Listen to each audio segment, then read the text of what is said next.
ಸರ್ಕಾರ ನಾಗರಹೊಳೆ ಮತ್ತು ಬಂಡೀಪುರ ಸಫಾರಿಗೆ ಪುನಃ ಅವರು ಆದೇಶ ನೀಡಿದರೆ ಸಫಾರಿ ನಡೆಸ್ಬೋದು ಅಂತ ಹೇಳ್ಬಿಟ್ಟು ಇವತ್ತಿಂದ.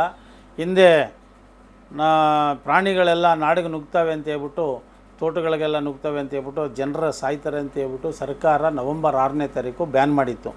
ಸಫಾರಿ ಬೇಡ ಅಂತ ಹೇಳ್ಬಿಟ್ಟು ಆ ನಿಟ್ಟಿನಲ್ಲಿ ಸರ್ಕಾರ ಬ್ಯಾನ್ ಮಾಡಿದ್ರಿಂದ ಸುಮಾರು 4-5 ಸಾವಿರ ಜನ ಬೀದಿ ಪಾಲಾಗಿದ್ದರು. ಅದನ್ನೇ ನಂಬಿಕೊಂಡು ಜೀವನ ಮಾಡ್ತಾರೆ ಅಂತ ನಮ್ಮ ಅಲ್ಲಿ ಅಕ್ಕಪಕ್ಕ ರೈತರ ಮಕ್ಕಳು, ಆ ಕಡೆಯಿಂದ ದಿನನಿತ್ಯ ಕೂಲಿ ಮಾಡುವಂಥವ್ರು, ಇವ್ರಿಗೆಲ್ಲ ಜೀವನೋಪಾಯಕ್ಕೆ ಅದೇ ಆಗ್ತಾಯಿತ್ತು.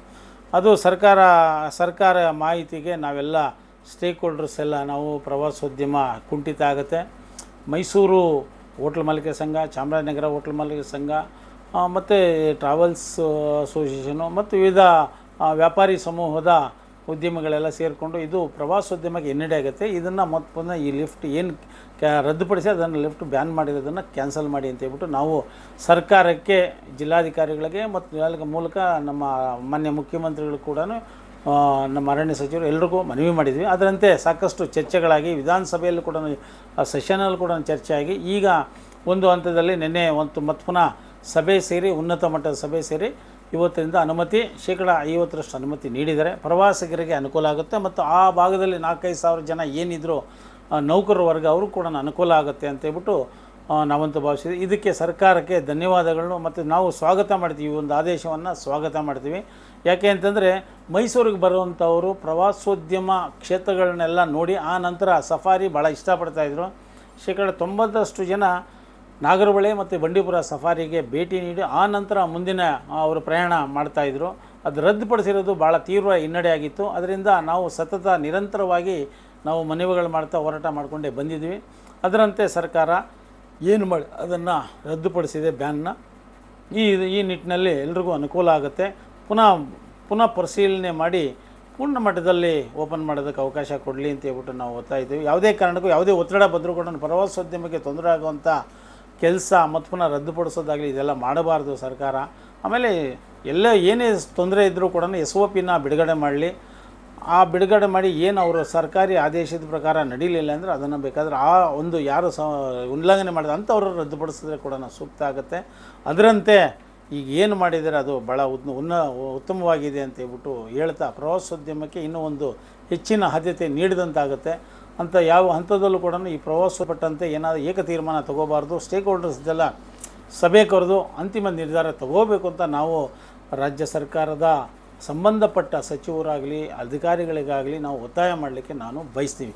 ಕೂಡ ಅಧ್ಯಕ್ಷರು, ರೈತ ಮುಖಂಡರು ಅವರು ಯಾವ ನಿಟ್ಟಿನಲ್ಲಿ ವಿರೋಧ ಮಾಡ್ತಾ ಇದ್ದಾರೆ ಅಂತ ಹೇಳ್ಬಿಟ್ಟು ನಮಗೆ ಗೊತ್ತಿಲ್ಲ. ನಾವಂತೂ ಮನವಿ ಮಾಡಿರೋದು ಇಷ್ಟೇ, ನಮಗೆ ಸಾರ್ವಜನಿಕರಿಗೆ ಉದ್ಯೋಗ ಸೃಷ್ಟಿ ಮಾಡೋದು,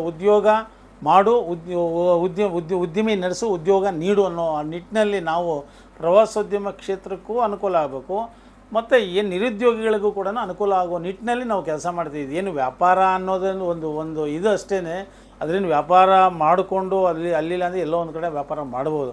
ಸರ್ಕಾರನೇ ಅವ್ರು ತೋರಿಸ್ಕೊಟ್ಟಂಥ ಇಂಥ ಕಡೆ ಉದ್ಯಮಗಳನ್ನ ನಡೆಸಿ ಸಾರ್ವಜನಿಕರಿಗೂ ಕೂಡ ಉದ್ಯೋಗನ ನೀಡೋದ್ರ ಮೂಲಕ ಅವರು ನಿರುದ್ಯೋಗನ ಹೋಗಲಾಡಿಸಿ ಅಂತ ಹೇಳ್ಬಿಟ್ಟು ಸರ್ಕಾರ ಆದೇಶ ಮಾಡಿ ಬ್ಯಾಂಕ್ಗಳಲ್ಲಿ ಸಾಲ ಎಲ್ಲ ಕೊಡಿಸಿ ಇದೆಲ್ಲ ನಿರುದ್ಯೋಗ ಸಮಸ್ಯೆಯನ್ನು ಬಗೆಹರಿಸಬೇಕು ಅಂತ ವಿವಿಧ ಹಂತಗಳಲ್ಲಿ ಸರ್ಕಾರ ಕೂಡ ಪ್ರೋತ್ಸಾಹ ನೀಡ್ತಾ ಇರೋದ್ರಿಂದ ನಾವು ಅದನ್ನು ಮಾಡ್ತಾಯಿದ್ದೀವಿ. ನಾವು ಅದನ್ನು ಮಾಡೋದರಿಂದ ಮುಂಚೆಯಿಂದನೂ ಇದೆ. ಈಗ ನಿನ್ನೆ ಇವತ್ತಿಂದ 50 ವರ್ಷದಿಂದನೂ ಇದೆ. ಆಮೇಲೆ 850 ಸ್ಕ್ವೈರ್ ಕಿಲೋಮೀಟರ್ಗಳಲ್ಲಿ ಈ ಕಡೆ 850, ಈ ಕಡೆ 850 ಸ್ಕ್ವೈರ್ ಕಿಲೋಮೀಟರ್ ಇದು ಬಳಕೆ ಸಫಾರಿಗೆ ಬಳಕೆ ಆಗಿರೋದು 50 ಕಿಲೋಮೀಟ್ರ್ ಮಾತ್ರ. 850 ಸ್ಕ್ವೈರ್ ಕಿಲೋಮೀಟ್ರ್, 850 ಕಿಲೋಮೀಟ್ರದ್ದು ಬಿಟ್ಟು 50 ಕಿಲೋಮೀಟ್ರಲ್ಲಿ ಸಫಾರಿ ನಡೆಯುತ್ತೆ. ಅಷ್ಟು ಬಿಟ್ಟರೆ ಇನ್ನೇನಿಲ್ಲ.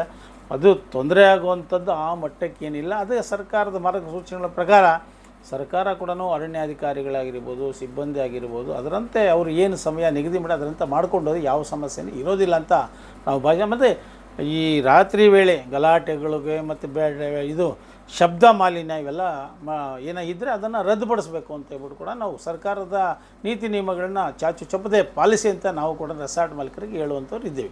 ಆಗಿದೆ ಒಂದು ಹೆಚ್ಚು ಕಡಿಮೆ 2.5 ತಿಂಗಳಿಂದ ಒಂದು 50 ಕೋಟಿಗಿಂತ ನಷ್ಟ ಉದ್ಯಮಗಳಿಗೂ ಆಗಿದೆ ಮತ್ತು ಸರ್ಕಾರಕ್ಕಾಗಿದೆ. ಸರ್ಕಾರ ನೇರ ಮತ್ತು ತೆರಿಗೆಗಳನ್ನ ರಾಜ್ಯ ಸರ್ಕಾರ ಕೇಂದ್ರ ಸರ್ಕಾರಕ್ಕೆ ಕೆಲ ತೆರಿಗೆಗಳು ಹೋಗ್ತವೆ. ಆ ತೆರಿಗೆಗಳನ್ನ ಅವ್ರಿಗೆ ಹೋಗೋದಿಲ್ಲ.